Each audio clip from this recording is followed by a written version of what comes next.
All right, hello. Welcome to the second episode of the Pot and Vodka Show. I am Vodka. This is Pot. And we would like to tell you guys out there in the interwebs, as I heard once said on a TV show that's surprisingly popular. Anyway, what we're going to do here is we'd like to get some format going because this is a new show and we're not exactly sure how we want to do this. It's just a reason for us to hang out and drink vodka and smoke pot and talk about the worldly events that are going on and other events that might just be happening in the bathroom. Who knows?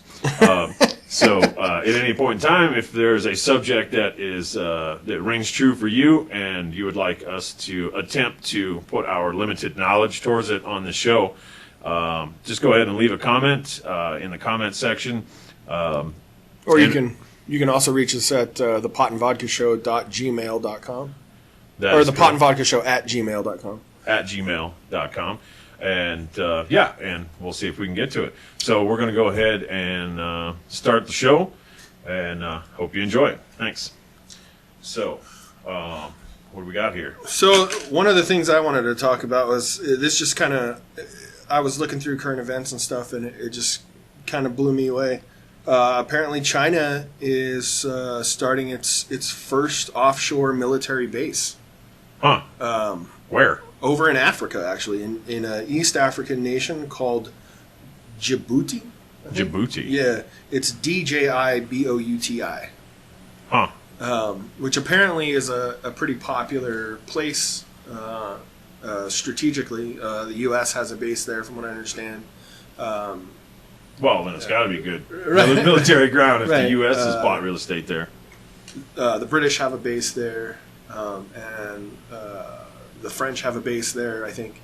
So from what it sounds like, these people have just basically started renting out their land as a strategic military jumping off point. Huh. Or at least that's what it says in the paper. Right, that's what it seemed like in the article. And so China's saying that they want to establish this base as a means for both offshore protection, but also to do some humanitarian operations. This is a quote from the public. What was it called? The People's Liberation Army. Oh, okay. So they were saying that they wanted to do some humanitarian things over in Africa, as well as maintain a strategic base of operations and a jumping off point for offshore military operations and defense of their nation, quote unquote. Huh. Which I just thought was really crazy. Apparently, China's been buying up a lot of land in a lot of places, and now they're starting their first offshore base. Kind of moving their military out into the world more. Right. And I just I wanted to get your feelings on that. See how what do you think about that? Well, let me just start by saying I'm not surprised, and not because I have a whole lot of internal knowledge about China's military and what they plan to do with it. But nowadays to give it a comparison, if you looked at how many bases the United States has militarily all over the planet, right?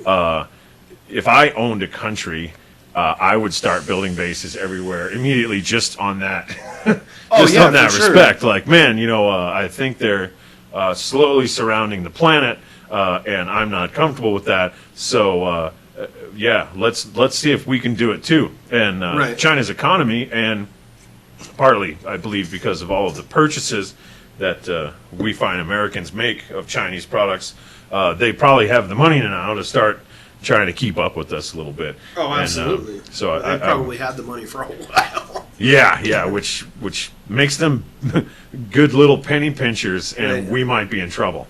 Well, and this is the other thing that kind of, at least why it caught my attention anyway, is like you said, the U.S. military has bases all over, right? And Yeah.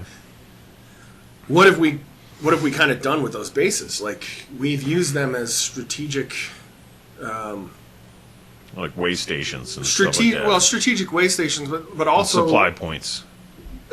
Ways to push ourselves into other nations, and have strategic command and access to supplies and stuff, so that we can, I don't know, shut down a government in another country that doesn't seem to be friendly to us, or want to give up their natural resources, or whatever. Well, if you ask anybody in the military or ex-military, you'll probably get the state. I mean, I'm going to say active because I don't know. I've known quite a few people who are inactive military.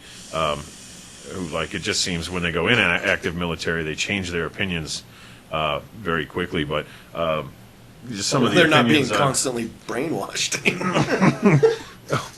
that doesn't have anything to do with it, of course. No, I'm just saying they seem to have the opinion that, they've been told we need to fight terrorism, and it's important to us to be, as far as the U.S. military, everywhere where terrorism could pop up, and from what I understand, that's everywhere on the face of the fucking earth. So in order to fight the virus or whatever that is terrorism, we have to put the U.S. military antibiotic all over it. Right. Well, but here's the other thing, though. Is like we were doing this long before the quote unquote war on terror, right? Like the American empire has been spreading itself out and been involved in military operations and coups, government and nations coup efforts. And trying to create regime change in other nations and stuff like this through military force for a long time. No, I totally agree with you. And so if that's what the U.S. is doing with their bases, and now China's starting to spread out, and they've got more troops, and they're fucking fanatic. Like, from everything that I've seen, the people who are in the Chinese military seem like they're really fanatic about being in the Chinese military. Like, probably as fanatic as U.S. citizens are about being in the U.S. military. Right. So right? I was about to say, like, what's the difference? Right. No. So I'm not saying that there's a difference, just that they're that fanatic and there's a fuckload more of them, and now they're starting to spread out. So to me, it seems like I don't know. It seems worrisome that maybe they're going to start doing some of that shit too. And is this? Well, like, it's I don't know. It's good. We need a good fight. You know what I mean? We got to thin the herd a little bit here, man. We definitely need to thin the herd. We definitely need like a meteor or some kind of existential threat to the entire race. I think that the U.S. military, as of late, has just become so effective at just rolling in to any place that they see as a threat or whatever, and just destroying the whole fucking place. Like, I don't know, it's kind of like some people like to watch football, right? And then you got this team's scoring really good, and they might be going to the Super Bowl. Well, the United States, for since before I was born, has been able to just roll in and fucking destroy everything. So they're like the team you root for all the time if you're a punk, right? Yeah. Because you're not the underdog. You're not rooting for the underdog. They're the big dog. Yeah, they win all the time. They got whoever's winning. And I'd love to make a reference to a football team that does that, but I'm not a fan of football. So maybe maybe it's time to have a good, strong opponent that has aircraft and missile launchers and all tanks and just millions of people armed and really angry and shit, to make sure that one of two things happens. Either we step our game up to keep us healthy and, strong or whatever, or we kind of realize, wow, we're not as fucking badass as we thought, so maybe we should go back to the locker room and consider another approach for the fourth down or, fourth quarter or whatever. For sure. Yeah, and so I don't know. They're not building a base on my street, so I think we got a little bit of time. Yeah. No, I mean, I don't think this is all going to happen overnight. It just is. It was interesting to me because it seemed like maybe the beginnings of some more imperialist behavior from the People's Liberation Army. Yeah. Well, yeah. I'm not a fan of imperialism in general, so. Well, we need competition. Sure. I mean, if you're going to be good, you got to have somebody every once in a while fuck with you a little bit, right? Yeah. Keep you on top of your game was what I was trying to say. And I don't know. I think that a lot of the world kind of sees the U.S. as the imperialist nation. Oh, absolutely, and I would tend to agree with them. Right. I don't think our version of imperialism is any better. I'm definitely not down with America having fucking bases of operation in every sovereign nation across the planet and stealing resources and killing hundreds of thousands of people in other countries and starting unnecessary wars. And I'm totally not okay with our version of imperialism either. Right. Yeah, and it seems like the U.S. wouldn't even be able to say anything to China about building a base. Well, yeah. Where was the place you said? Djibouti. Djibouti. Like because we already have a base there. Well, and it's not just us. It's like us and England and France and what I mean? A bunch of Russia. So it's like a Greyhound station for oppression. Right.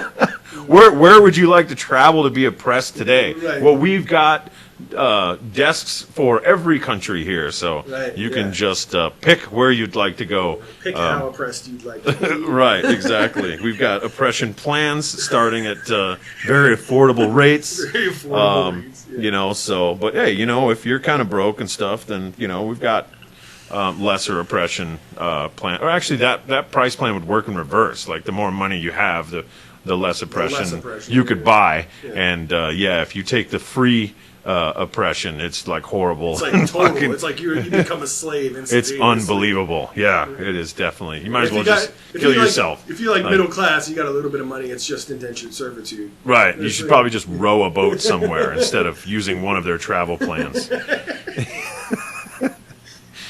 Yeah. For sure. So that's, Where did you read about that? Or I think the original article I read on CNN.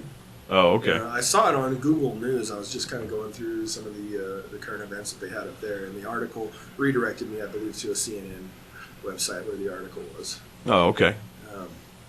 It was just interesting, hearing them talk about how they want to be involved in more.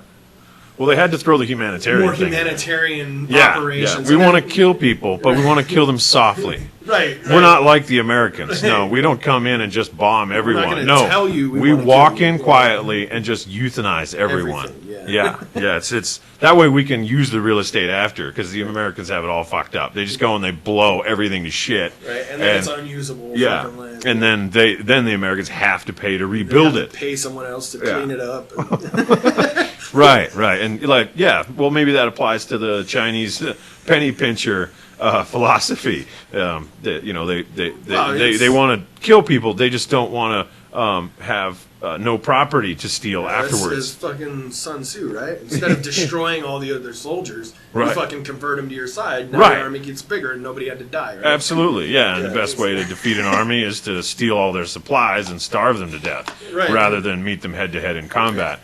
Right, because then lots of people die on both sides, and it's very inefficient. And Right. Well, that's probably why our wars last so long, because we fly in, we blow everything up, and then we fly in our own companies to sell shit to the people that we blew up to help them recover from everything we fucking blew up. And so, we're blowing them up so they lose everything, and then we get their money because they don't have anything, so they have to buy it from us, because no one else from anywhere wants to go anywhere near what we're doing there. Yeah. And that makes it last a lot longer, because then the people get pissed that the only place they can buy some relief is from the people who bombed the shit out of them. And we fucked up in the way that we didn't go in there and kill everything. If we went in and killed everything, then we'd probably be all right. But we don't kill everything. We just kill a bunch of people and leave some of them alive so that they can be really, really fucking resentful of the fact that we And killed make a more. bunch of people. And then make more resentful people who really fucking hate us for all the shit that we did. Yeah. Right. And the fact that they have to buy all of their supplies from us now, and we've basically turned them into U.S. bitches. I don't understand why this conflict isn't over. We shot their dad, and then all the kids grabbed now guns. all the kids want to kill us. Yeah, exactly. And they hid for long enough so that they had more kids. So that they could grow and get stronger. Yeah, exactly. And, we're shipping them all that food. Yeah. So, I mean, that doesn't help. So maybe this nuclear weapon thing should be reconsidered, right? Because at least that way, all the fucking clearing of the land is done for you. So that saves you money on construction costs and all that. Right. Yeah.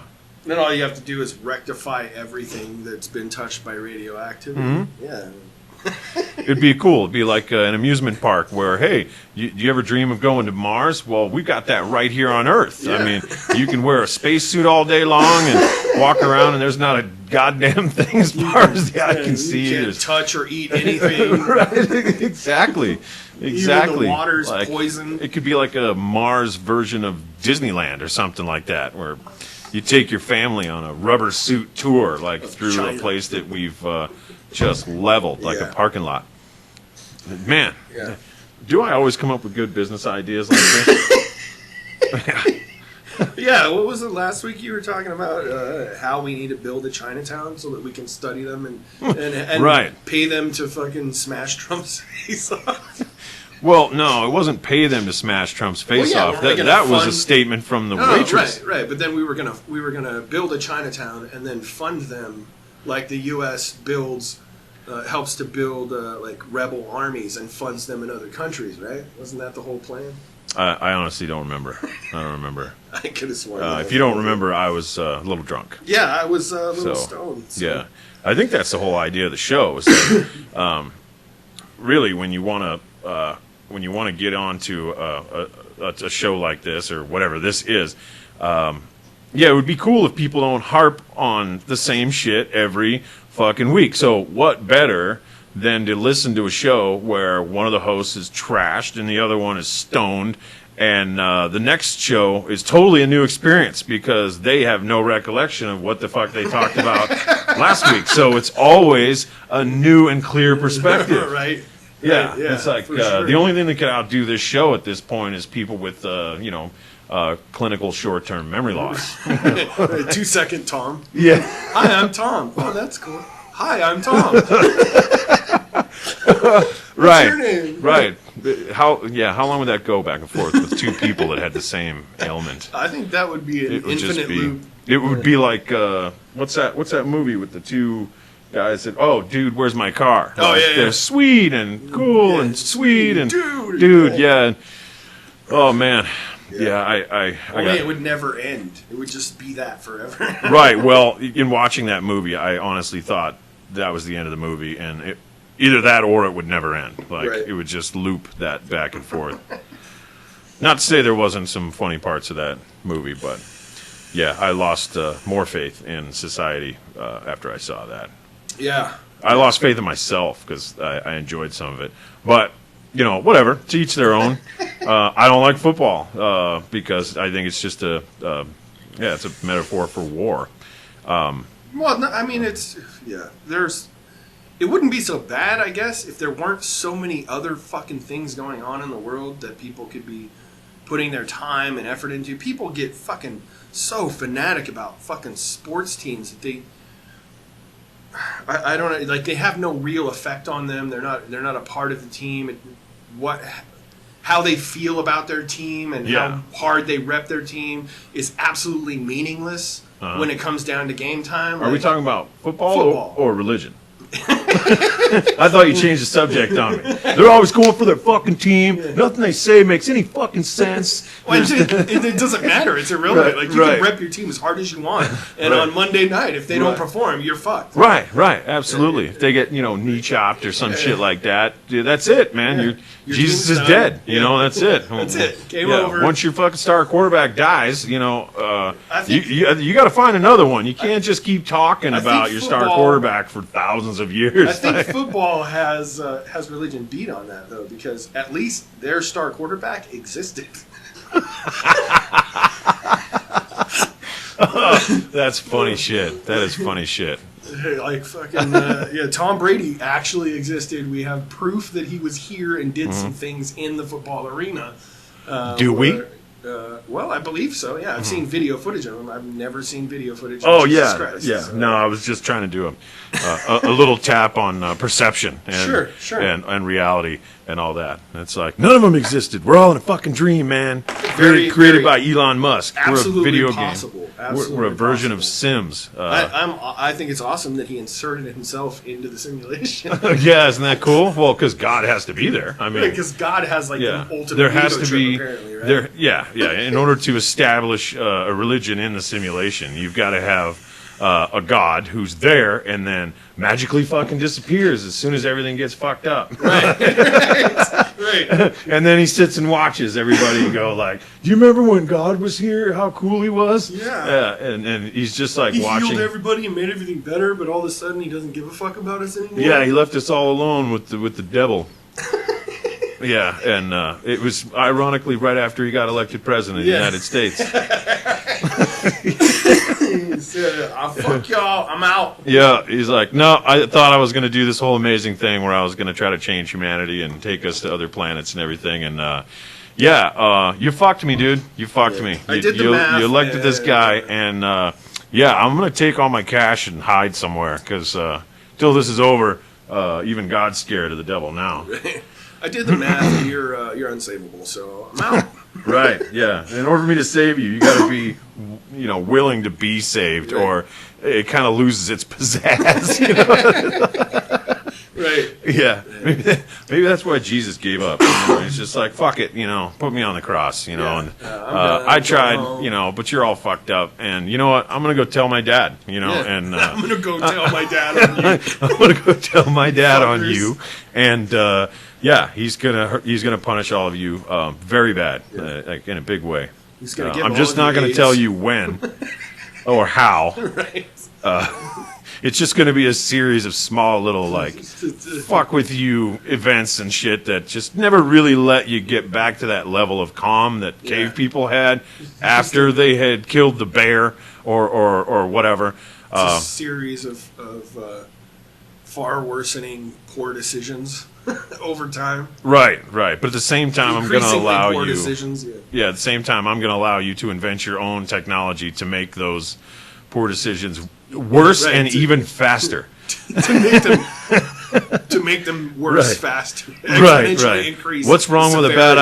idea? Nothing. Until it gets on the internet and everyone thinks that everyone thinks like that. Right, yeah. And that it's a virus and it's out of control. Right.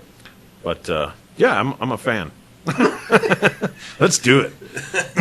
Yeah, I don't think I'm a fan. I'm not a fan of the You're not a fan of the, Rapture? no, I'm not a fan of the Rapture. Come on, man. We need a or little any spice in this life, don't we? I mean, shit. It's just terrorism all day long. Football. Yeah. Or terrorism.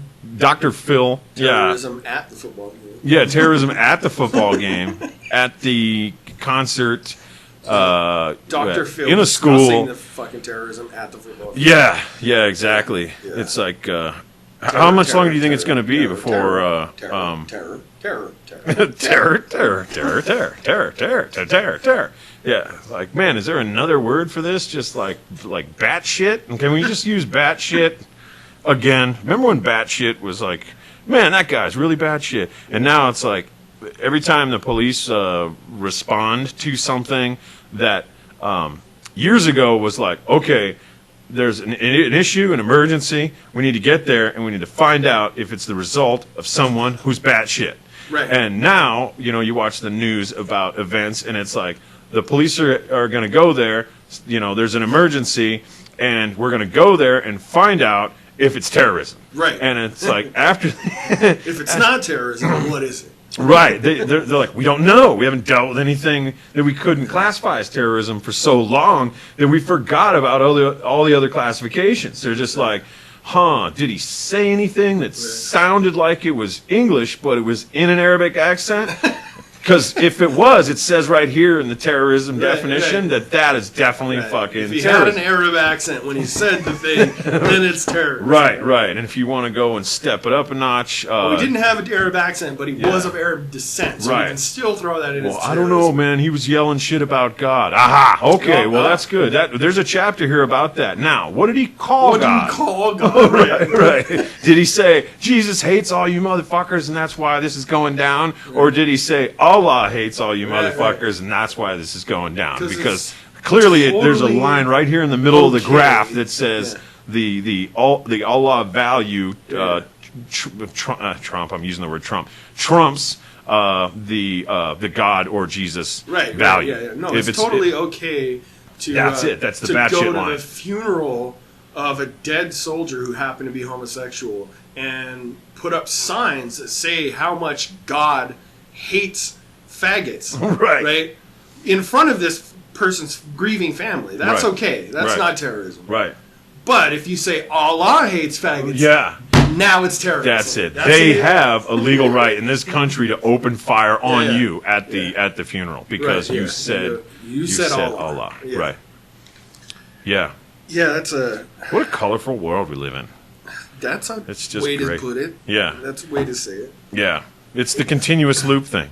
Don't call it something else. We were so happy with calling everything terrorism. We're comfortable here. Please don't change it. Well, that's the whole known evil is less than unknown evil thing, I think. Whereas, like, people will you're not going to Dick Cheney me, are you? No. What I'm saying is that people will...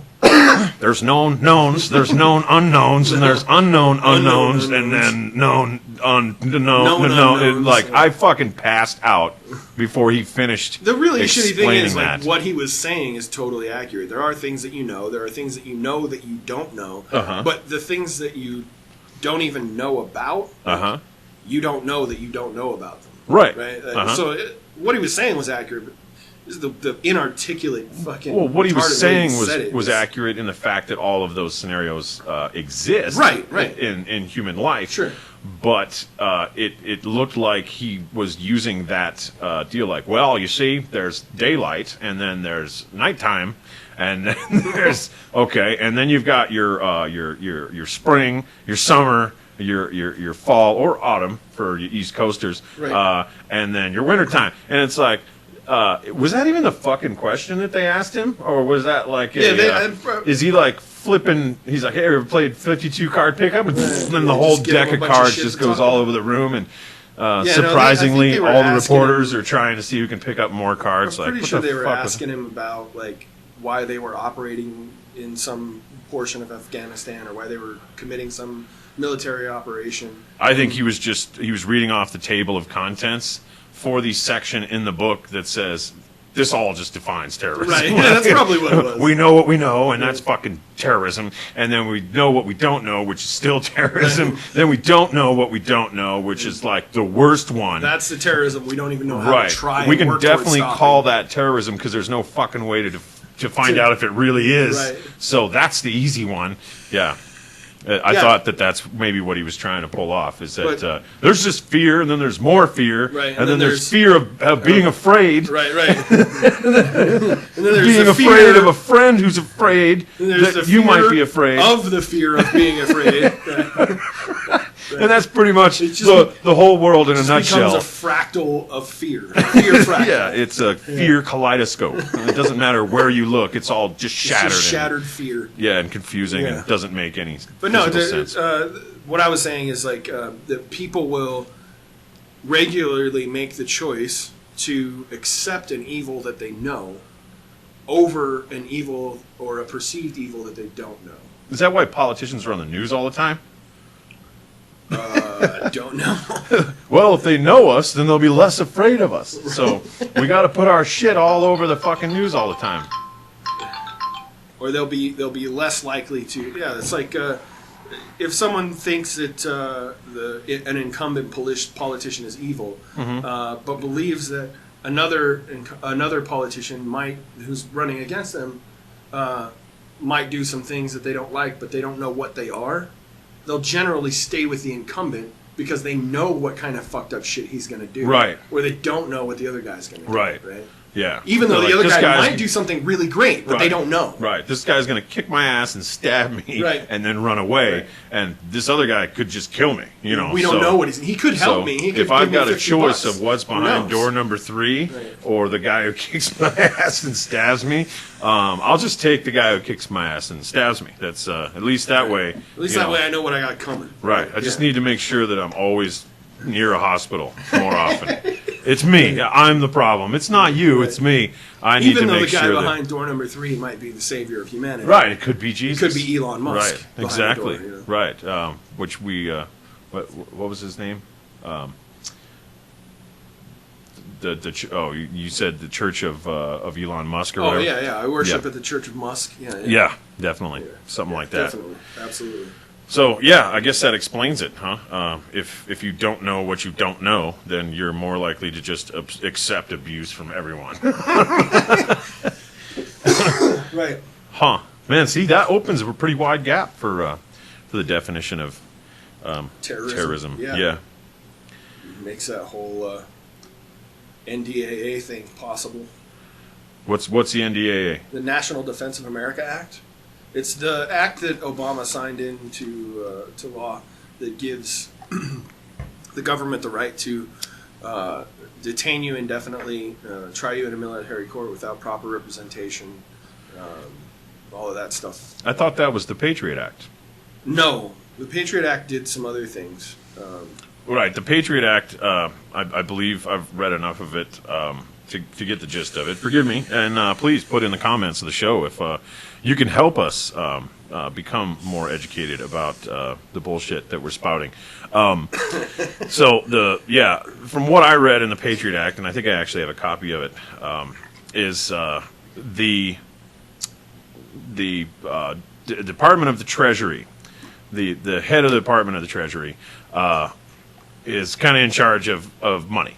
And the excuse that they used in the wording was that they wanted to prevent, the reason for it is to prevent funding of terrorism, and which, could be anything. So basically, the thing that could be anything isn't allowed to make any money. Is basically what I got from it. And so it's got such a broad scope that if the head of the Department of the Treasury believes, and this is how it's worded, believes that there has been a crime involving money of any kind, transferring of electronic funds or false income or whatever, and if I were going to stretch it way down to the bottom level, I believe that if I went across the street to my neighbor's house and I washed his car and he paid me in cash and I didn't fucking report it, I'm in that fucking deal because I've just committed a financial crime of any kind. And so if the Department of the Treasury got word of this, they have the right to charge me with nothing, take me indefinitely, imprison me, and all that stuff in the interest of fighting terrorism, and treat me as an enemy combatant, even worse than an enemy combatant. But as a seditious combatant. Yeah, Right. so it basically the results of that sound like what you've outlined. I haven't read as much of the Patriot Act as you have, but what I got from the attorneys who filed the suit against the United States government when Obama signed the NDAA into law was that the NDAA specifically outlines that if, for any reason, financial or otherwise, they believe you to be colluding with terrorists, that you have planned some kind of terrorist project, or that you are currently in the commission of a terrorist crime, that they can arrest you, imprison you indefinitely, hold you in no attorney, put you in or try you in a military court without a proper representation. So you effectively stop being a United States citizen who has a right to due process, who has a right to representation in a court of law, who has a right to a trial by a jury of their peers, who has a right to a speedy trial. So that you can't be just detained forever. Like backup for the Patriot Act.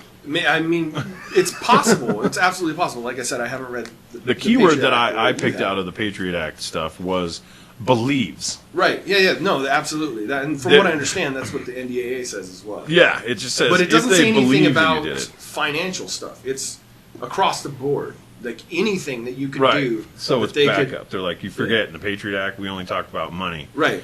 We need to throw some shit in there that when they get money and they actually start doing something with it, to give us some more weight, because for some reason, or even if they're not making money on it, because according to the Patriot Act, it has to have to do with money. So what if I don't make any money off it? What if I'm just a poor fucking dude who decides to commit some terrorist act by building a bomb from cleaning materials under my sink and blowing it up somewhere? And I don't think the Patriot Act touches on that. Right, which the NDAA absolutely does. Okay, all right. So if they believe for any reason, even if it's not reasonable, that you're thinking about something like that, that all they have to do is say, "I believe this person's a terrorist," for no reason, no financial backup. No, they don't have to provide evidence. They're no, the Patriot Act doesn't have to provide evidence either. Believes is in there. But I'm saying this doesn't have to do with financial stuff. Yeah. It doesn't need. Nobody needs to make any money off of it. There doesn't need to be a transfer of funds to anybody. It's just if for any reason they just decide you have something to do with terrorism, or decide to just call you a terrorist for no fucking reason other than the fact that gives them the right to detain you forever, right? Do whatever they want with you. Yeah. So the super short of it, what I got from the Patriot Act was, this dude has to believe that you're doing something wrong, and then they can just take all your rights away forever without any explanation to anyone. So long as you've made money off it. No, they just have to believe that you made money on it. They just have to tell the public. Right. Yeah, you made money off this. Right. But so they don't have to fucking take you to trial. So when you go, okay, you got to act and do this and all that, that seems like a less powerful deal than the Patriot Act. You don't have to act. You don't have to act anyway. They can just decide to say, all they have to do is say the word terrorist or terror. Yeah. And they can do whatever they want with you. Yeah. Regardless of whether or not they believe you made money or not. Yeah. I don't understand why they needed that. They had it going so good with the Patriot Act. It was great. I don't understand why. I believe something. Grab that guy. Yeah. Whether my belief is reasonable or not, or I can provide any evidence to or for or against. Shut up, man. He's getting away. Yeah. Exactly. He's going to do something. I just told you. Yeah. He's going to do something like breathe. Yeah. He's going to move. Don't you move. It's a terrorist act. They're like, are you including my chest? Like, is that what you're talking about? Right. Can I blink? Am I allowed to expand my lungs? Can I blink? Or is there a law against that now? Apparently, yeah. If they decide you're blinking is a terrorist activity. Right. Then, bye-bye. Yeah. Well, it's aggressive. You know, dogs blink before they bite. Yeah. I did not know that. Yeah. Well, I just made that up. Okay. But sharks actually roll their eyes back. You know, great whites will roll their eyes back to protect them. Right before they nail you. So blinking is an aggressive act. Yeah. Yeah. Under those terms. Because sharks do it. Right. Absolutely. Have you heard this shit about I keep hearing people talking about fucking microaggressions? Oh yeah, I've heard of that, but not recently. The last time I heard of that, well, I'll let you say what you found recently and stuff, because I just keep hearing it, like this whole thing that I believe it was what was going on with like this Antifa group among some others. There's been a lot of things going on at colleges. I saw one video, I believe on the Joe Rogan show, where this dean at a college was trying to talk to these students about their gripes, and they were saying that him moving his hands when he spoke, which is something that almost everybody who exists does, that was a microaggression, that he was being aggressive towards them because he moved his hands when he spoke. And this guy fucking capitulated. Yeah. And they totally shut him down. Like, I don't understand how we're letting these people get away with this shit. It seems Well, So fucking asinine. I think I can tell you.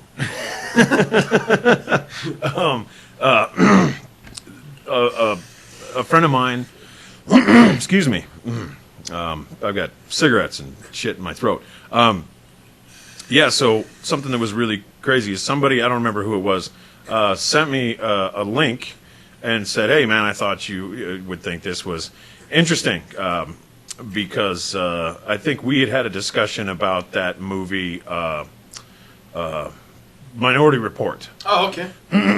And if you're familiar with the movie Minority Report, it's supposed to be the future, and the government is using psychics to see the future, and the psychics are supposedly so trustworthy that they Pre-crime. they can develop a pre-crime unit, and they watch images from the future, and they have a crack team that decides it based on the evidence that these psychics showed them from the future, that if you were going to commit something like murder, they could dispatch people and then arrest you and imprison you before you did it. Before you even did anything wrong. Yeah, before you did it, and like put you in prison forever.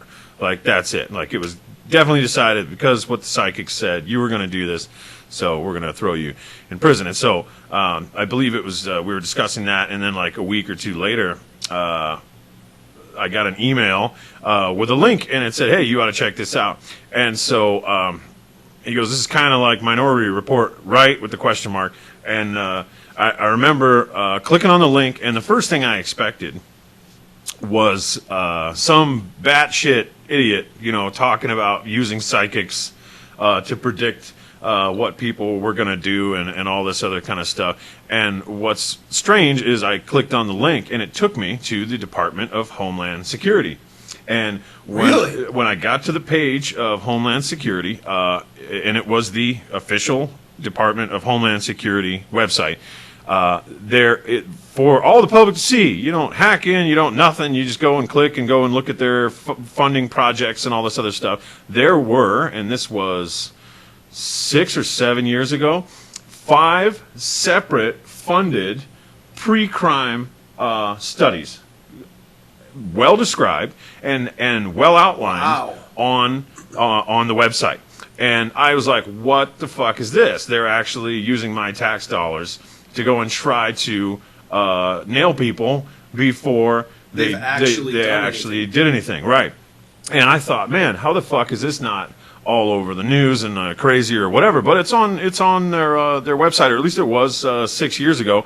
And one of the projects that I read about on there, and I'm telling you, I read this on their website. They're not hiding anything about it, which was really, they weren't hiding it at the time, which really made it more concerning, because they're like, yeah, they're fucking outright doing this. Like, we're gonna fucking dump a bunch of money into finding out about this.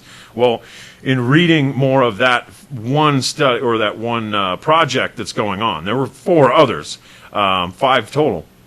The project outlined how they were going to take all of the video footage of everyone that they had that committed like a mass murder or whatever, like a security camera video and stuff like that.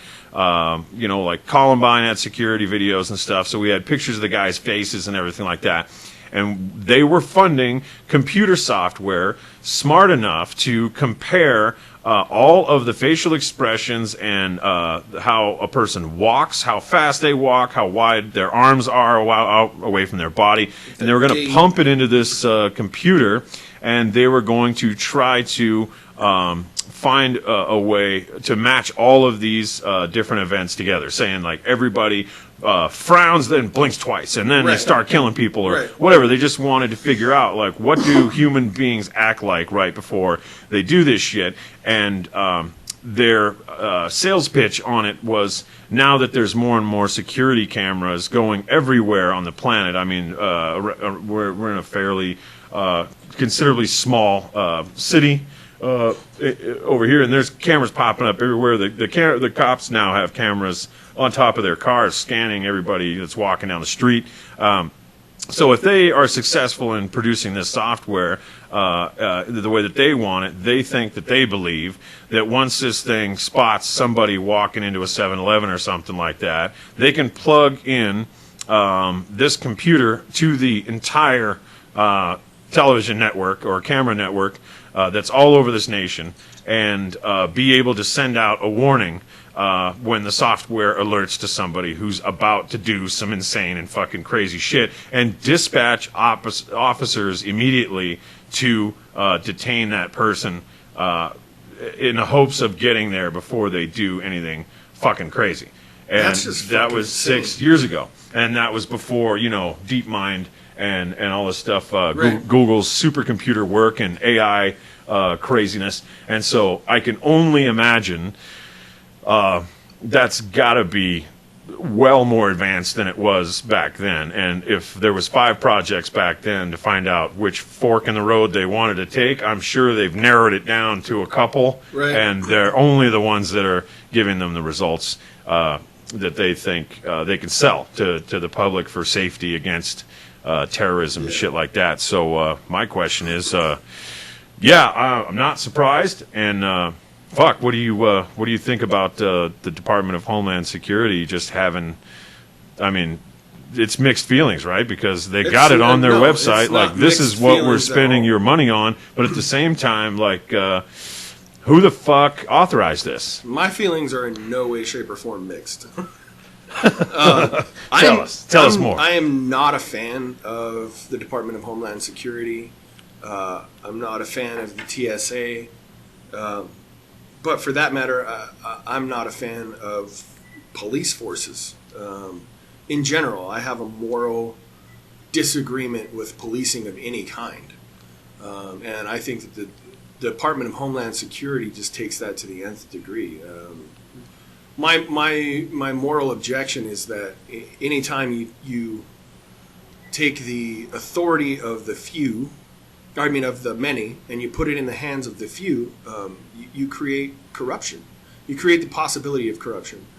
And if you create the possibility of corruption, you create corruption, because we're still people, and people are still going to have to run these programs and be part of these police and forces, and so it's inevitable that some of them is going to be or are going to be corrupt or morally corrupt. Uh-huh. And so you innately create corruption, and so I don't agree with that.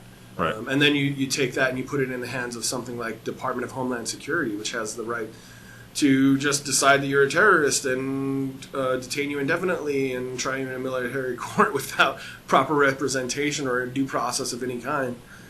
I'm utterly appalled. And so then to think that they're now trying to make it so that they can charge people and detain people before they've even done anything is just insanity to me. I think that you need to be able to prove that someone actually did something. Not that they were thinking about it, or that they considered it, or that they had a plan and then reconsidered, or any of that shit. If a person hasn't actually done something wrong, and I mean physically, not like fucking 1981 thought police. I mean that a person hasn't actually committed some crime against someone else or some other people. Oh, we're not. Just for you guys at home here, I'm just trying to find the Homeland Security page that has this or whatever, and it says access is denied. So, I clicked on a link, and the link, was about what they called it, which is FAST, Future Attribute Screening Technology Program. And in this article here on Computer World, it's describing this pre-crime program. Yeah, pre-crime detectors. And it's got a link on there taking you to, do you want to find out about the Future Attribute Screening Technology? And when you click on the link, it takes you right to the Department of Homeland Security website, and access is now denied. It is apparently classified, and we're not allowed to read it anymore. That's another thing I have a problem with. The idea that anything in this country is fucking classified is just asinine to me. Right. I'm going to type in fast in the search engine and see. You're supposed to be there to see to it that my rights aren't trampled on, and we're supposed to have, as the people of this nation, we're supposed to have the ability to have oversight over our government and decide whether or not what they're doing is okay with us. Right. So this idea that anything is classified is just literally asinine to me. And I understand that there's other things that could come as a result of declassifying things. That operatives could be named, that other people's lives could be at risk. My life's at risk every time I walk out the front door. And right now I have more fear of my fellow Americans and my government than I do of some outside entity committing some horrible act. Now, why would that be? Would that be because I just used a PS4 to search the Department of Homeland Security website for just the word fast? And when I clicked on the search engine, it says the security of the page cannot be confirmed. The PS4 does not have the CA root certificate provided by the server. So basically, the PS4 cannot promise you that once you try to search the Department of Homeland Security website, that your PS4 will not be hacked and belong to them. And it's asking me if I feel like that's fucking cool. So I'm going to go ahead and say no, just because, I don't want to have this thing become a listening device in my house. You know, it's already a listening device in your house, right? Well, I'm in a good strong area of denial about that, and so if I were to go ahead and give it permission to be one, right. Then they got you, because then they got you. Yeah, then they got you, because if they're stealing all of your information and all that shit, then there's this belief that you might be able to fight it in court. Now they're not going to have to take you to court, so that doesn't matter. But yeah, there's that little security bubble from all the TV shows about you ain't got no evidence, bitch. And but if you tell them that, yeah, sure, take it all, I feel you're crossing the line there. If you want to live in denial, go for it. And if you want to give them permission to take it, you're a fucking idiot. So, right, sure. So yeah, I just want to stay on that side of the barrier. Gotcha. I want to be in denial, right. And know it's more than likely, and almost certain, yeah. To fuck, why should I just go unlock the door? I'd rather they had to pick it every time, right. Just because it sounds like fun, The funny thing about that is the analogy that you use is that they have to pick the door every time. But what actually happens is they don't pick the lock. They knock down a wall and they put in their own door with their own keys, and you don't know about it. Right. And then they just come in whenever they want. Yeah, but I didn't tell them they could. Okay? So I'm still a free American. I have the right to be assaulted and stolen from and investigated without committing a crime. But God damn it, if I'm going to tell them they can. Yeah, land of the free, home of the brave. Yeah. So that's that was a nice little dabble. So you didn't know about the pre-crime thing? Huh? No, I did not know about the pre-crime thing. Yeah. Fuck, they classified it now. I mean, shit, it was all. I should have saved it or something so that I could be tried for treason, right? Like a real man. It's just asinine. We've got fucking agencies trying to fucking arrest people for crimes they haven't committed. Right. Well, it's called crime prevention, man. It's not crime resolution or anything like that. When they do crime prevention, any shit like that falls under the category, just like terrorism. So it's that fear, that AI is going to be told, don't ever hurt a human being, and then people are like, well, that's cool. If you put it in their programming that they're never going to hurt a human being, then we're safe, right? And it's like, well, until they analyze that human beings are more of a threat to themselves than anything, and then it writes its own software saying, well, if we just imprison all of them, then none of them will be hurt. Then they can't hurt themselves. Yeah, they can't hurt themselves. So, let's just imprison all of them. And they're like, wait, we didn't write that in the software.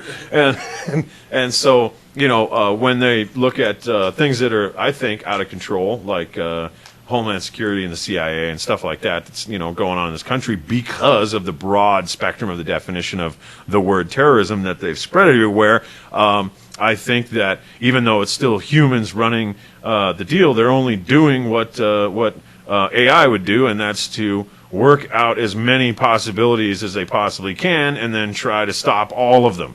And they're just doing it probably at a much slower and dumber rate than a computer would do if it was in charge of protecting humans from themselves and that kind of shit. Yeah.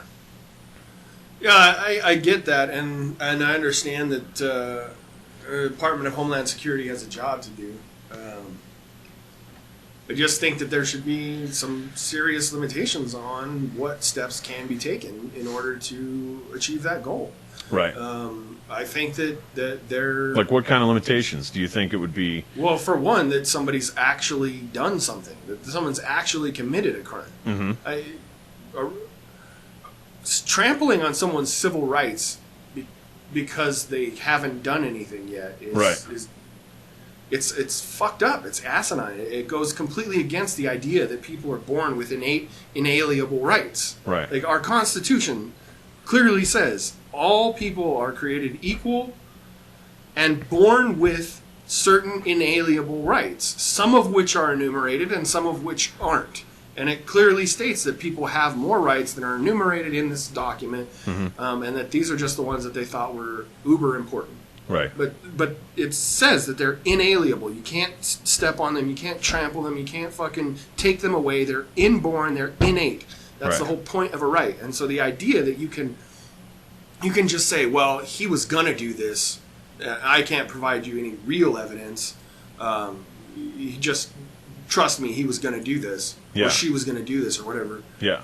And then take that person into custody. You're trampling on inborn innate rights. I wonder what every human has. I wonder what a jury in a trial like that would be. Well, the law would have thinking. to be changed, right? I mean, because I don't know. The law might have to be changed, but if you decided that that you wanted to be tried by a jury, and then it would be up to the jury, right? And if the jury was convinced that you were a threat to society or whatever, and they said that you were guilty of this thing, even though you hadn't done it, but they're pretty damn sure you were going to do it. And so then you go, fuck that, I'm going to go to trial. You can't, that's bullshit. They're bullshit charges. You're charging me with an act of terrorism, and I haven't fucking done it. Or an act of violence, and I haven't fucking done it. Right. Or robbing a bank, and I haven't done it. Right. You're charging me with that. No, I haven't done it. Right. And you're charging me with that. And they're like, well, we're going to take this to trial. And it's like, well, fucking take it to trial. Right. I can tell the jury I haven't done it. And any fucking intelligent jury would be like, yeah, he didn't fucking do it or whatever. And so then the trial starts and the jury's there. And the prosecutor is going, okay, so this is what we did. Here's all the videos of every psycho that's ever done what we're saying this guy was going to do. Right. And if you notice, this guy blinks twice, picks his nose, farts, and then reaches into his fucking coat and he kills all these fucking people. Right. And they're like, okay, let's watch another one. This is 73, and this is 85, and this is da-da-da, and they just go on and on and on and on and on and on. Evidence this, evidence that, and they just bury him for weeks. Like, boom. Okay, so we looked at this video. What does this guy do? He fucking blinks twice, picks his nose, farts. Right. What? I don't see how that's evidence. No, I'm not saying that I see it as evidence. I'm saying my original question was, I wonder what a jury would be thinking when do they decide that this guy has been charged with the correct crime, and if they don't convict him of this crime, even though he hasn't fucking done it, then could they be responsible for letting this guy out because he was gonna do this thing or whatever? What kind of debate could they possibly have in the room after they've been shown all this quote unquote evidence and research? Well, I guess I should retract my earlier statement. It is evidence. It is evidence that those people blinked twice and picked their nose and farted before they did something. Right. But that's not evidence that every single person who blinks twice and picks their nose and farts is going to do that. Right. It's not evidence that is the case. But Right. if they make a case that every time somebody did that, they just killed a bunch of people. Right. And, the jury might be like, oh my God, am I a murderer? Right. Because I just exactly. blinked twice, picked my nose, And and farted. farted, Yeah. right. Am I about to kill somebody? And I know. Right. Do I not know myself? Right. Yeah.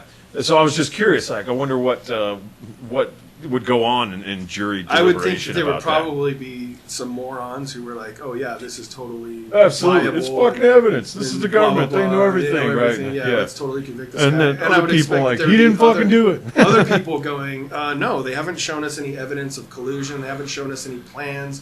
The guy didn't draw blueprints for the fucking bank and plot his fucking entry points and figure out where the cameras were. And he's not working with other people. He doesn't own any firearms, or the firearms that he owns are like a shotgun and a pistol that are obviously for home defense and personal defense. Well, let's say he and carries had every a day. firearm on him legally. Right, but that's still not evidence of anything. Like I'm saying that No, I it's would not evidence, but it makes it more dangerous. It makes Sure. it more like terrorism. Yeah, Oh sure. man, he blinked twice, picked nose, farted, and he had a and he firearm, had a firearm on him. on Right. Yeah, sure. Yeah. Like I don't Let's know. throw how a many little mil- more like, just like how person many of millions interest of in there, other CSI, Americans- I mean, fuck, dude. When I was working loss prevention for Ross, I can't tell you how many people walk into that store with concealed weapons. Oh yeah. Like, I mean, I saw people fart and blink twice and have fucking concealed weapons. Yeah, but that's all the out of time. order. Okay, It's blink twice, pick your nose, then And fart. then fart, yeah. Yeah, so those people are irrelevant. people we're not. are fine. We're not talking about those people. No, I understand what you're saying, and I would hope that. So I would hope a that there would be jury some of- level-headed people that would say, "Yeah, you haven't shown me any evidence of collusion or any evidence of conspiracy." not all football fans. Right. Exactly. And if this is fun. So in the video, they're all football fans. Okay, the jury, and in the video, he's wearing an opposing team's jersey. Right. Would that be enough? Would that be to enough them to convict him? sentence him to Right. death? Right. Fuck this guy. He's a Okay, Raiders fan. or they're fucking NASCAR fans. Oh and- God! and- Dude. don't even. They'll throw him to the dogs in a throw 'em to cocaine the heartbeat. wolves, right? Yeah. They're wolves. Okay. These people watch. Or they're all former law enforcement officers. And he's wearing a shirt that says "fuck the police" on it. Right. I mean, seriously. And his brother was a Crip. Yeah, or they all lost somebody in 9/11. Right, And right. he's wearing like And- Praise Allah shirt or Right. something. And he happens to be Muslim. Yeah, he happens to be Muslim. He's not wearing any identifying shit, but the prosecutor definitely brings that up. Oh, and he's Muslim. So he Yeah. blinked twice, picked his nose, farted, and he's a Muslim. And he had a gun. Right. So, need I say more? Right. Oh, he's a white Muslim, but he's a Muslim. Right. He's a white Muslim. Yeah. But he's a Muslim nonetheless. And they're like, nah, we'll let him slide. right? Right. Yeah. But if he was a black Muslim, he's Oh, fucked. that's fucked. Yeah. Fuck. That's just that would be worse than being a dark-skinned Muslim. I think if it was an American court. Right. But I don't know. I don't know that I have so much just faith in the public that couldn't happen. That a program like I that don't either. I could absolutely sway. don't. And then consider, the news before this fucking trial takes place or whatever. They're plastering it all over every news channel. You know that this fucking- guy matches this description, and Homeland Security said this and all that. So now, even without presenting any real evidence, Right. the have public swayed their jury, public yeah. has turned against you They'll before have they swayed even the jury pool before they're even in the fucking jury right, box. Right. So I can't say that. I wouldn't have faith that we're not going to see something like that soon. Which, So it just makes you never want to go outside again. And always wear your anonymous mask if you're if you're one of those people. Fuck, man.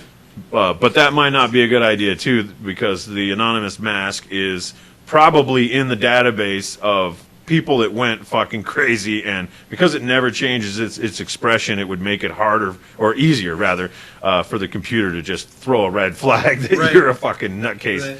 But I mean, using software or something like that to identify turbans and the clothes you wear and all. It's not just the face. It's how you're walking and how fast you're walking, and Right. it's everything, and it puts it together in this giant math equation, and says, the percentage of probability that this guy is going to do what these fucking people did, if it came back from the computer like 99 percentile, 99.99 or whatever, that they could even go after you or whatever. Well, it wouldn't. I don't know. It wouldn't bother me so much if it was maybe like, okay, we need to watch this person, because if you're out in public, you have no reasonable expectation of privacy. Right. So right. if they're watching what you're doing, just like if a cop happens to be on a corner and they see some dude very rapidly approaching some chick with a purse. Right. And they think that he might be getting ready to snatch her purse. They post up and watch, and if he does it, then they hunt him. They track him down and fucking arrest him for it. Right. Like, that would be reasonable to me. That, okay, this person has all of these different characteristics, so let's watch him when he goes out in public and see what he does. That I could understand, but just like, but to actually make contact, but to make contact, and arrest the violate his rights. person, take him to jail, and charge him with a crime. Yeah. When he's done nothing but Yeah. look like something you think might be. Yeah. That's just fucking insane to me. Right. Yeah, I think it is too. I think it was that started my whole like, what the fuck are we doing? Yeah, it's fucking 1981, dude. It's when I saw that, it's 84. 1984. Okay, Yeah. whatever. It's 1984. Yeah. It's maybe this is where it started. This is in 81. And it took 4 years, right, for them to get to the whole Big Brother is in charge and he's watching you. Right. Maybe that's why there's cameras everywhere in 84. Right. Because, Yeah, they started here. It seems like the course that this nation is taking is the course that was taken in 1984. It's, everybody needs to be watched all the time, and if you blink or fart wrong, they're gonna fucking come take you to fucking room 101 and torture you and fucking turn you into a mindless fucking zombie who just does whatever the fuck they say. Right. It's and the good news about that situation, and there is good news. okay. There's great news about that. So once, it's 1984 and all that, and if you haven't read 1984 or seen the film 1984, that's what we're referencing, not the actual If you year. haven't seen the film, if you've read the book and haven't seen the 1984. film, see the film. Yeah, definitely see the Fucking film. Outstanding. Yeah, if as long as you're not, crazy or something. Yeah. Anyway, fuck, I lost my point. So, I was going to say how positive that is. Yeah. So, okay, let's play devil's advocate. Because, we're kind of movie buffs a little bit and stuff like that. We think a lot of, there's a lot of movies out there that represent what's kind of really going on in the environment and our world as we see it.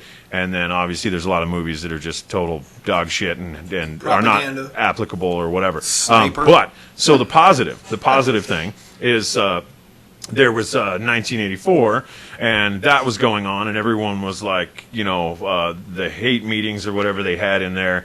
Are you going to hate? Are you going to be at hate? The hour of hate. The hour whatever. of hate, yeah, and all that shit, where everybody's all turned against each other, but at the same time they believe they're actually working together as a team. After that is over, apparently in between 1984 and another film is some kind of huge event that just wipes everything out, and that movie is Idiocracy.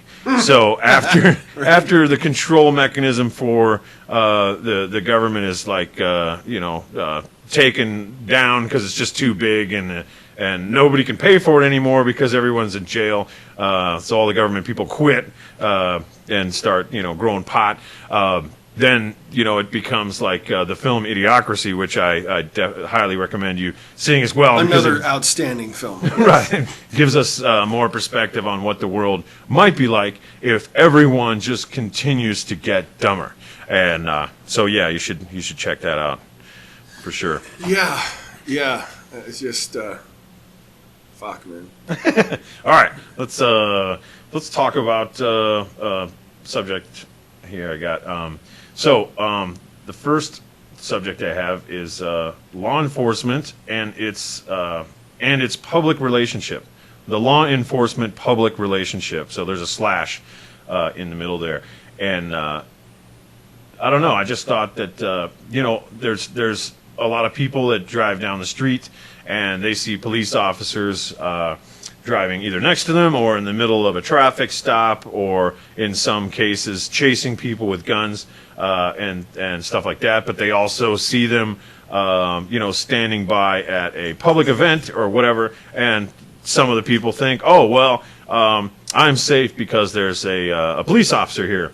And then there's another side of it where people see police officers driving down the street and doing a traffic stop and chasing someone down the street with a gun and standing at a public event and think, wow, I should really watch out, in case that guy is, maybe listening to the fucking Department of Homeland Security or something. Like, he's there to protect people, but is he there to protect me and people like me? Or is he there to protect people like him or something like that? And so, the relationship, what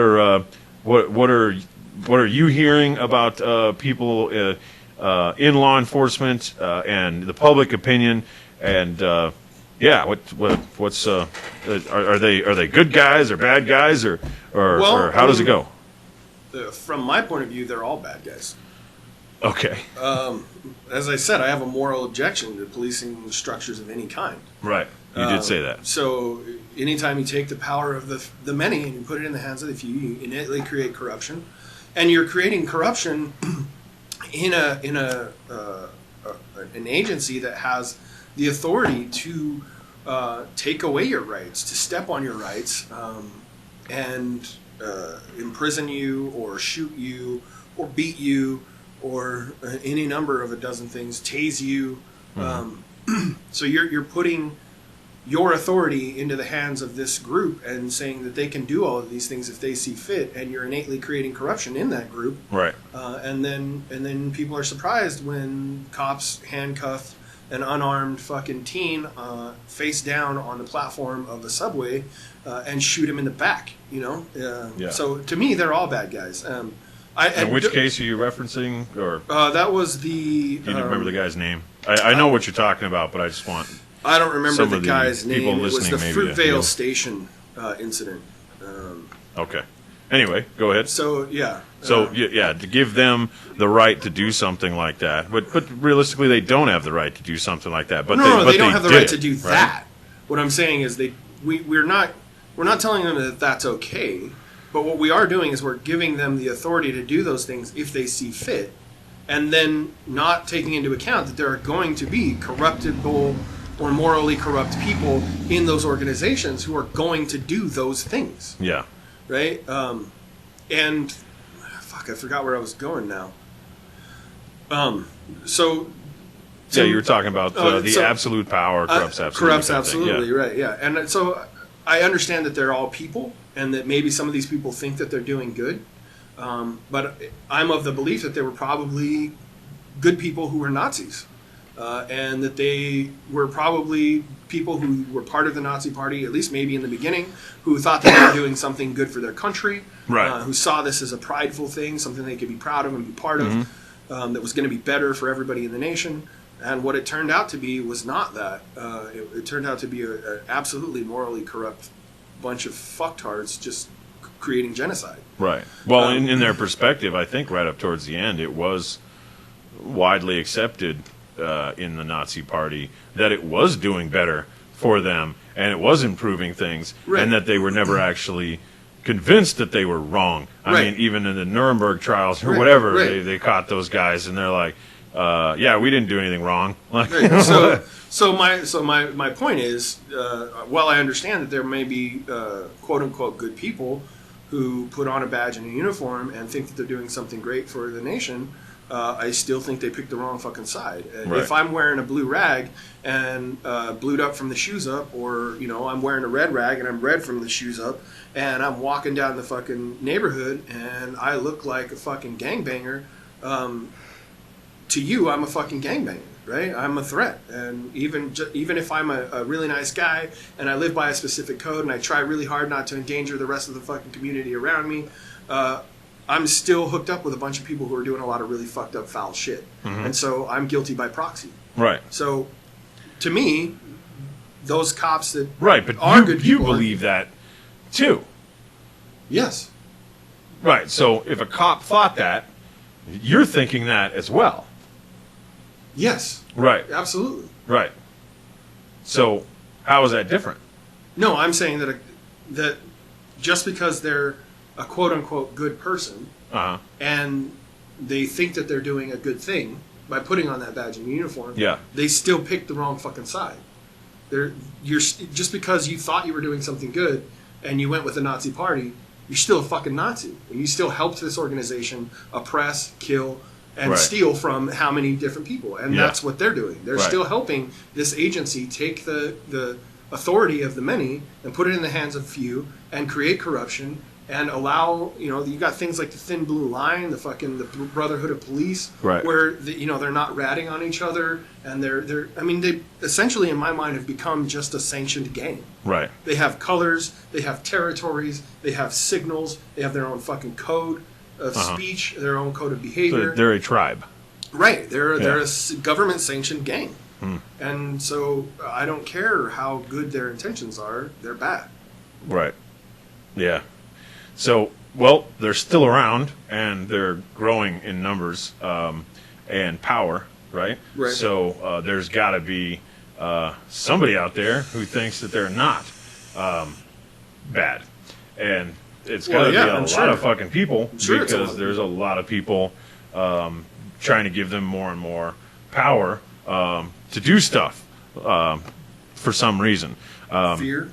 Right, yeah, it's got to be a lot of fear. But I guess as society moves more towards the mindset that, all I got to do for myself to survive is pay my taxes, and then I've bought the security of this force that will save me if anyone tries to hurt me or whatever. Do you think that the public has the perception now that rather than defend themselves, they pay for the right, and it's not a right, but they pay for the right not to ever have to be in a life-threatening situation or a dangerous situation because they pay their taxes. And so all the police work for them, and their job is to make sure that they can do whatever the fuck they want without anyone else getting in the way. So now, in that, I guess in that light, do you think that those people are, and I'm going to use the previous example, are the members of the Nazi party that are in the public, and then the SS who are the soldiers, and they're all just deciding that, there's bad people out there, and so we have to power up as much as we can and eradicate all of them from the face of the earth? Well, maybe, yeah. And so at some point, I don't know, at least at the rate it looks like it's going, as far as the law enforcement conversation and the public's belief in the necessity for law enforcement and government and stuff like that, the stronger and stronger it gets, and the more it travels all over the planet enforcing its beliefs and its laws. Do you believe that that's different than the startup of the Nazi Party and the Holocaust, and at some point, if not cut back or kept under control or something like that, could eventually grow into that type of situation where we are traveling across the planet? We're picking people that look a certain way and have a certain religion and just calling them all criminals and bad, dirty people and trying to wipe them out in rapid numbers all over the planet. I absolutely see that as a possibility. Now, once that power goes from the many to the few, and then it's allowed to expand, it would eventually reach a point where it is power to the many, taking it away from the few. I mean, if the Nazis had succeeded, right, they would have the power of many taken and given to the few reversed. Because they would have just killed everyone. Become the many. They would become the many. Right. And do you think the cycle would eventually start over again internally? And, like, it doesn't really fucking matter what anybody believes, as long as you're allowed to pressure that belief on people in any fucking way. And then you get two buddies who believe what you believe, and you're going to push your beliefs on one guy, and he's going to go and get more and more, and then it's a game to see whose idea can gather more fucking people together and eradicate everyone else.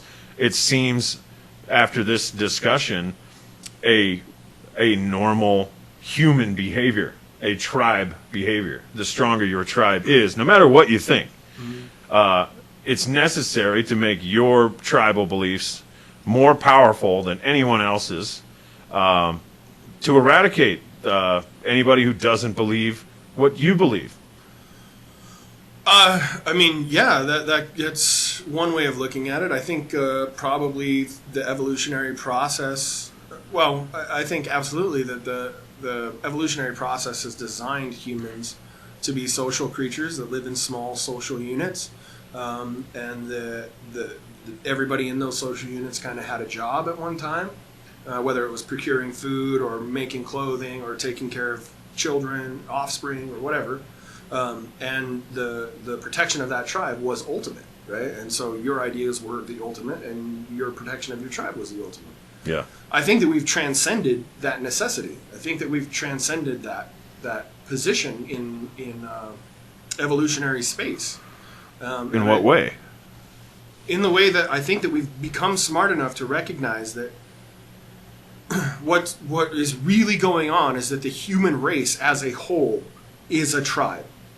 And we're floating through a vast, infinite void on a tiny little rock, flying at thousands of miles an hour around a giant ball of fire. And at any moment, there's a ton of different things that could end that, including our behavior. Yeah. And so we need to recognize that all of us are the tribe, not just this group of people over here against this group of people over here. Mm-hmm. We're all the tribe. And the ultimate defense of all of us is what we should be trying to protect everybody and see to it that everybody is fed and taken care of and raised appropriately, and all of those things, and allowed freedom up to the point where it infringes on someone else's freedom and all of that. Right, okay. Not just this group of people versus that group of people. Right, okay. And when you mention things like giving people freedoms up to a point and make sure that it doesn't infringe on anyone else, what force enforces that? Well, in my mind, the community does. Like, as a whole. Well, there would certainly be people in the community that did not want to do that. Sure. Because they're happy just doing what they were doing and all this and all that. And if it's not, like, right at their front door, or within their tribal realm, yeah, I care about my place. I don't want anybody coming in here doing any crazy shit. And if somebody was, like, destroying my neighbor's house or something like that, not even really knowing my neighbor all that well, I would probably fucking try to help them. Because right. Even though they're my next door neighbor and I hardly even know them, they're within enough range right. that they might subconsciously be considered part of my tribe, right. and need my help to right. work together, kind of thing. Right. So if that neighbor doesn't want to do anything to stop the neighbor's house 3 houses down from getting in any shit, and they come over and they're like, hey, we're sick or we're old and we can't stop this kind of thing, so could we nominate you to be the head of the neighborhood group that picks out all the strongest guys and everything, and then helps us, the weaker part of the species or whatever, to keep all this shit away, because we don't want it, and help protect. Right. So then you've just reestablished law enforcement and power from the many given to the few, and it cycles again.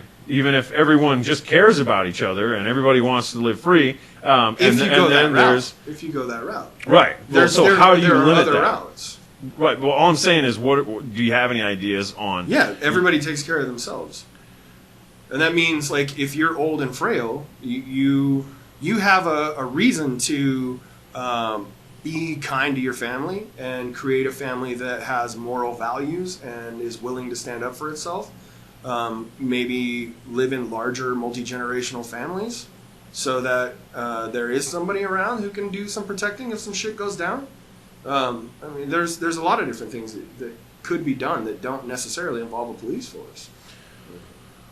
Okay, but even in that small family unit, okay, you got the younger, stronger person or whatever, and the family's nominated that person to be in charge. So under a state of fear or whatever, then the family's instructed, like, hey, let Bobby deal with it.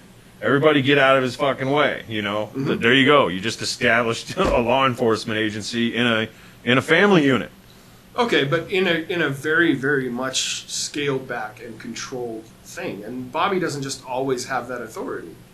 Bobby has that authority right now. Well, until Bobby starts getting a full head. Right, and then Dad can fucking smack him around. Oh, okay. Yeah. Well, if Dad was the smacker around her, why isn't he the cop? But that's between the interpersonal relationships of a specific family or two or three people. Yeah. It's not the government saying, no, all of you need to give us your authority, and then we'll dispense justice when we decide it's to be dispensed. Well, okay. Maybe it's that people think that the majority of people have let law enforcement get to what it is, and the military included with that, to the point to where they think that the government and the military is quote unquote Bobby or Dad in the house that is the United States. Right. And so we can't fucking fight them, so we're gonna let Bobby do it. And if Bobby can't do it, then we're gonna let the neighbor do it, because we don't have anybody in our family that's because Bobby died. He got in a car crash. Right. And Bobby did that job, and now Bobby's dead. And so the neighbors have a young boy, and blah, blah, blah. And, why wouldn't they consider that the majority of the American population, why wouldn't they just consider that the government is that closest thing to a relationship with a person like that they have, that goes right at a guy with a gun head on and takes him out, or they find the guy that was doing some crazy shit and trying to blow up a bunch of people or something, and gone, well, he doesn't have to stay here all the time and watch us, because apparently there's a lot of bad dudes out there, because they keep telling me that on the fucking news all the time. And so we're going to let, Bobby go and arrest these people and chase down these people and all that stuff. Is there any possible correlation between the interpersonal relationship in a family, where they would pick somebody who is the hierarchy in the family, and then extend that kind of to the government and the military? And is that how... I'm sure that there's probably some of that. Are. Yeah, I'm sure there's probably some of that psychology going on. I would imagine that's a lot of. I would like to assume that it's probably how it's gotten the way it is. Right. Is people just go, you know what? Why do I have to have anybody in my family get lost or by why should conflict? I have to? Yeah. Right. When I can just pay my taxes and hire these people to do it. But I also I'm saying, how do you end the cycle? Well, even on the smallest scale. So I'm trying to compare the small scale family units, like you're talking, to the large scale, and going, well, we're all Americans, so we're all brothers, and they get that one going, and we're all Christians, so we're all going to go to a church, and we're going to let the priest be in charge, and he's going to tell us what God is saying. Right. And I mean, I see it everywhere. It's just like the tribal hierarchy is on every scale, everywhere. Absolutely, and people are, to a very large degree, tribal. I think that, like I said before, evolution designed us that way. Right, but we haven't, in my opinion, based on those comparisons, transcended that. I think we've. How do I put this? I think that we have. Very carefully. I think that we have transcended. Or else I'll call the cops, man. I think we have transcended that small, or at least I think we have the information necessary to lead us to the conclusion that we should be, by now, transcending that idea of we're all these small tribes that are spread out, whatever, and we all need to belong to these groups and back these groups and pick leaders. And I think that we have enough knowledge at this point and enough technology at this point to absolutely transcend that tribal idea, at least small-scale tribes. Yeah. And recognize that the human race is a tribe, that we're all in this together. Yeah. And if we fuck it up, we all go. Right. Not just that tribe next door who wants our fucking corn or whatever. Yeah. We all go.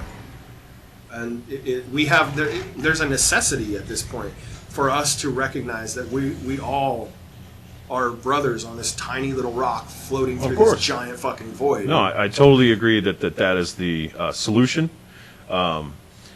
And maybe we haven't absolutely transcended it yet, but I think we're. Yeah, I guess that's what I'm saying. It's like, because I'm not seeing. I think that our knowledge base, at the very least, is transcended. Yeah, we definitely have. With the advent of internet and stuff like that, we all have access to so much information now that yes, that information is. There's enough of that information out there. I think that people who were seeking it could find it. Sure. And take it to heart and, make some changes. With that, there's a whole lot of other information out there that keeps people from seeing that. Mm-hmm. They don't want to research that information. How do you figure out how to take care of yourself so that you don't need this giant government, telling everyone what to do and how to think and all that? I don't see a whole lot of people thinking that way in their normal everyday. I see a lot of people thinking of how do I get this new car, or how do I convince this chick on Facebook that I'm hot, and how do I make up a fake personality on a dating site? How do I catfish somebody? Yeah, that's what I'm saying. Like, and these so are the things how do that you we're worried shift about instead of planetary destruction. Yeah, exactly. Because the planet's going to last forever, dude. Yeah, I mean, for sure. It's been here forever, so it's going to last forever. Right. Yeah. It hasn't been here forever. It's been here forever. So where does it start then? Does it start? It's got to start. At a young age, right? School, giving more information to kids in school, stuff like that. Yeah, and fucking taking the doctrine. That's out why of school, Hitler invented the Nazi youth. Right. He's like, I'm not going to let these one of fucking the people first who are things- stuck in their ways go out there and talk to other people. I need to make sure that they understand that I'm a human form of a god, and I need to get them right away, because if I get them right away, they have no idea or have no basis with which to compare the information I'm giving them. Yeah. Yeah, absolutely. So that didn't work. Well, it didn't work that time. Right. But that was a short game. I mean, there's people out there that I think are playing a very long Korea's game. giving it a hell of a shot. I think Korea's playing a short game, too. Well, North Korea specifically. North Korea, yeah. I think North Korea's playing a short game. South Korea's fucking up, too. But, who are we to tell people who's fucking up? We're the Nazi Party here in the United States. Right. We're the United Nazi Party of America. Right. But we don't know it yet, so we can't be charged with anything. All right? We were told to behave this way by by Bobby. Big old Bobby. Keeping an eye on us and making sure nobody gets hurt and does too many drugs for fun. Right. Yeah. That's another fucking topic altogether. Like, at what point did we become so fucking fearful of the world that we live in that we decide what other people can put inside of their bodies? Well, it's I think it's at the point where you decide every time, we're going to use Bobby again as an example, every time Bobby does that drug, he doesn't go to work anymore and he doesn't pay rent. And so we have to pay rent. Everybody's got to pay rent or mortgage or whatever. So you kick Bobby out and let him fend for himself. No, we just passed laws that say Bobby can't do drugs anymore. But Bobby's still allowed to be here, but Bobby has to behave the way we tell Bobby to behave, because Bobby is a cash supply rather than for force Bobby to take care of himself. How do you do that? And Cops? no, you kick him out. I know. I was being okay. But when you kick Bobby out, and Bobby still wants to do those drugs, Right. Bobby moves in with somebody else, Right. And Bobby doesn't pay the rent there either, and they fucking hate him, and they kick him out. And Bobby decides he doesn't want to do that anymore. He just wants to do drugs, so he starts, killing people and robbing them for the money because he can't get it from grandma anymore. He wants to keep doing drugs. Right, and then Bobby pulls a gun on the wrong person, and he gets shot, and then Bobby's not a fucking problem anymore. That's true. That's very true. Absolutely, and that is that is a good solution for Bobby. But is there another solution for Bobby other than making laws to There's tell absolutely Bobby he can't? other solutions. There's education. There's fucking Bobby ain't listening. He's high, man. Well, okay, but And that hooker keeps talking in his ear. Bobby isn't listening, but there are kids coming up right now that are listening. Whose minds are absolutely malleable that you can educate, and you can kind of give drugs the death of 1,000 cuts. You play the long game. Yeah. Instead of playing the short game where we have to make these laws and fucking impose this oppressive thing on everybody, educate people as to what kinds of things are possible on certain drugs and why they affect people that way. Like, how do they affect your brain chemically? How do they make you grow more receptors for certain endorphins and so like different things mandatory education. Right, or maybe parents just do their job and like educate their kids. I don't know that standard indoctrination is necessarily the way to go. Like where everybody's indoctrinated the same way in a school or something. Just Right. I mean, how do they get the information? From their parents. Well, how do the parents get the information? Okay, we could have classes where parents could choose to go and talk to chemists and behavioral scientists and stuff and learn about what drugs do and why they do it and how to deal with that and how to have those conversations with your children. Right. But I think there's education is one methodology, and I think that medicine is another methodology. That having clinics and places for people who are already hooked on certain drugs and already indulged in certain behaviors to go and maybe try and clean themselves up and make better decisions.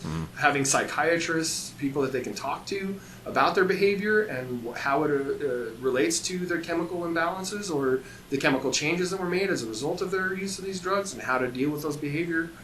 I mean, those absolutely. I agree. Should those places be free? Well, I mean, that all depends on how you structured your society. In this society, I think that the answer would be no. Right. But there are other ways to structure societies that I think you could answer yes. Okay. So before the long game can be played in that type of scenario, society would have to be restructured. I think so, yeah. Okay. And any ideas on how to make that happen? Resource-based economic model? Right. No, to start that. You know what I mean? Not just go, okay, this is the type of societal change that needs to be. Right. How do you go from this society to that society? That's a good question. Without cops and laws and all that other shit. You know what I'm saying? Well, and the thing, and I know it sounds like I'm playing devil's I advocate like here. this. This is I'm good. only This is a good I'm only discussion. trying to draw as many facets of reality that I can come up with. If I was I'm enjoying this. This if is I was awesome. writing a book Yeah. that I wanted to put in those places Sure. in these schools that you talked about where Sure. people could take classes, what would I put in the book and say, well, we are this way now, and this is how we go get to this other way. Because that's eventually the question that parents are going to ask. How do I teach my child that, everything I'm teaching them and everything I'm talking about is not the way our world works right now. So how do they take me seriously when they leave the house and they go find out that, according to them and their world experience, I'm the only fucking person who thinks that way, or me and mom are only the only people that think that way, because everyone else on the block is still doing the old school shit. Right. And Bobby goes out and he's like, so my mom and dad said you shouldn't do that, da-da-da. Let's go back to like the black and white, Leave It to Beaver fucking educational program. real education. No, I'm not saying it's real education, but it's still information. Sure. And there you have it. You have a mom and dad, no matter what they think, Right. okay, whether it's right or wrong or whatever, Sure. Okay. telling their kid their hopes and dreams and beliefs and how Right. you should behave, and that kid goes out and runs into other kids, and the other kids are like, yeah, your mom and dad are fucking pussies.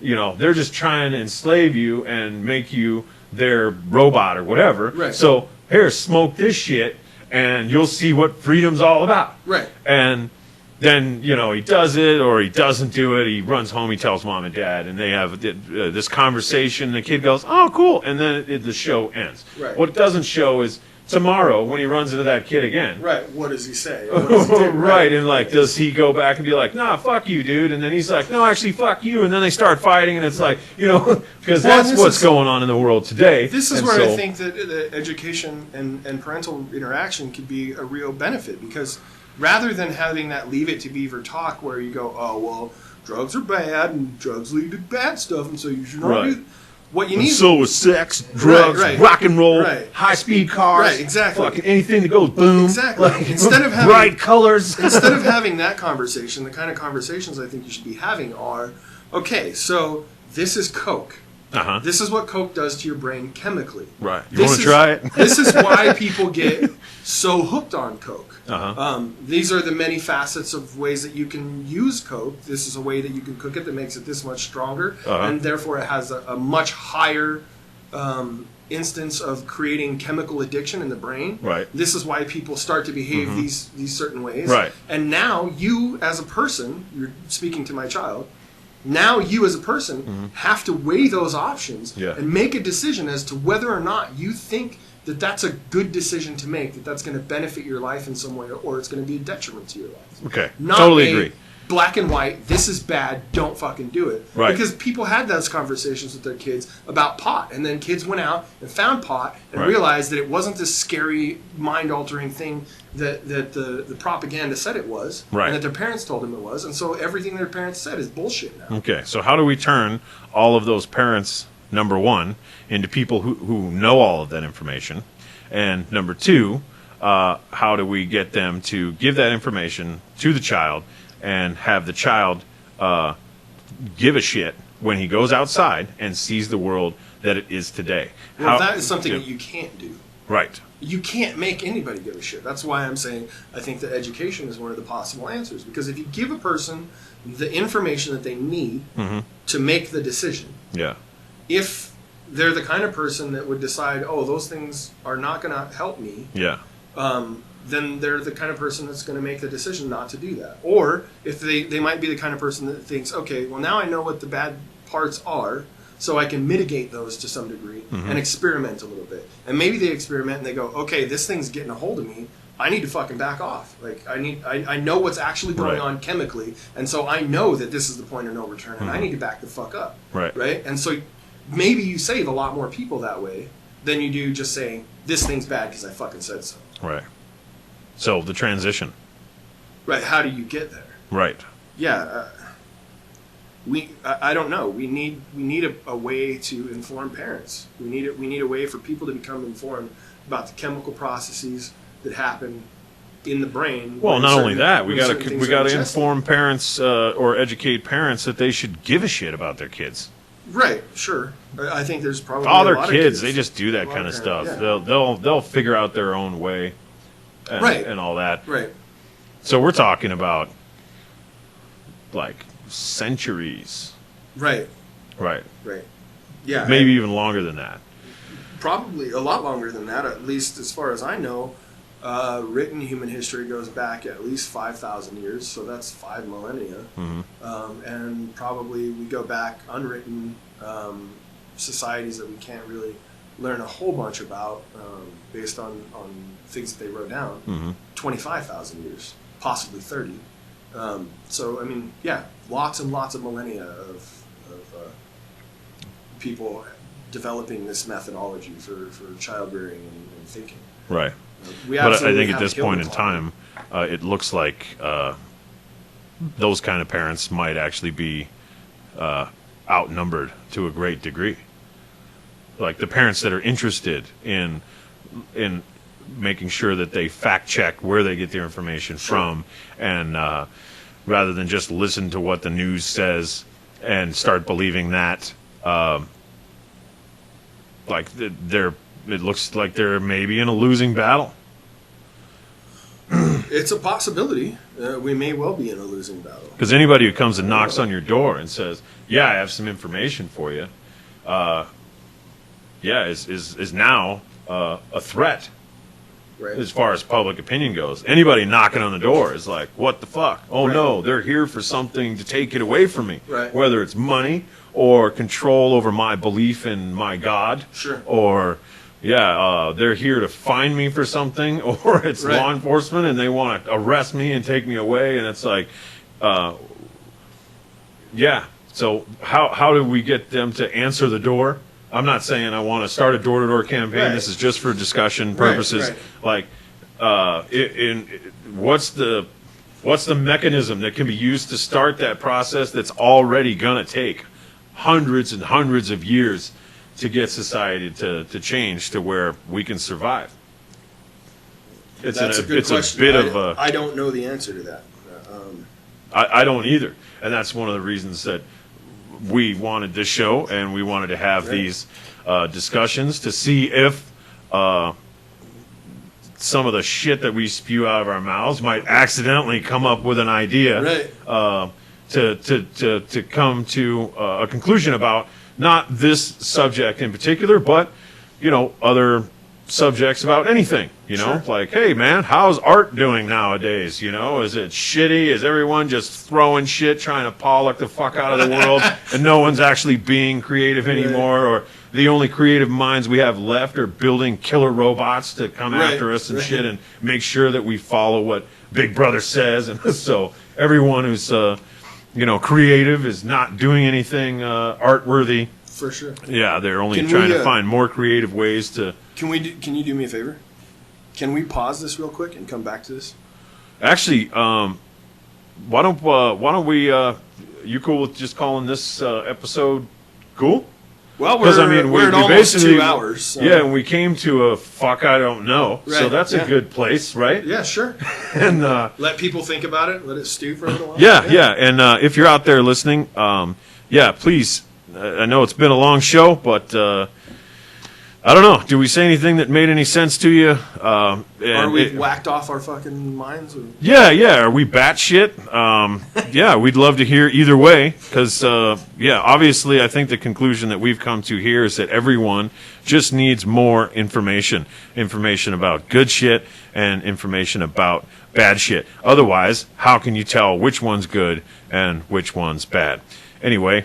Thank you for joining us. This has been the Pot and Vodka Show. Thank you, Vodka. Well, thank you, Vodka. I mean, Pot. Yeah, that whole short-term memory thing. Right. We're switching roles. So next week, we will have no idea what we're talking about, which is exactly the plan. So hopefully you will join us and you enjoyed the show. Thank you very much.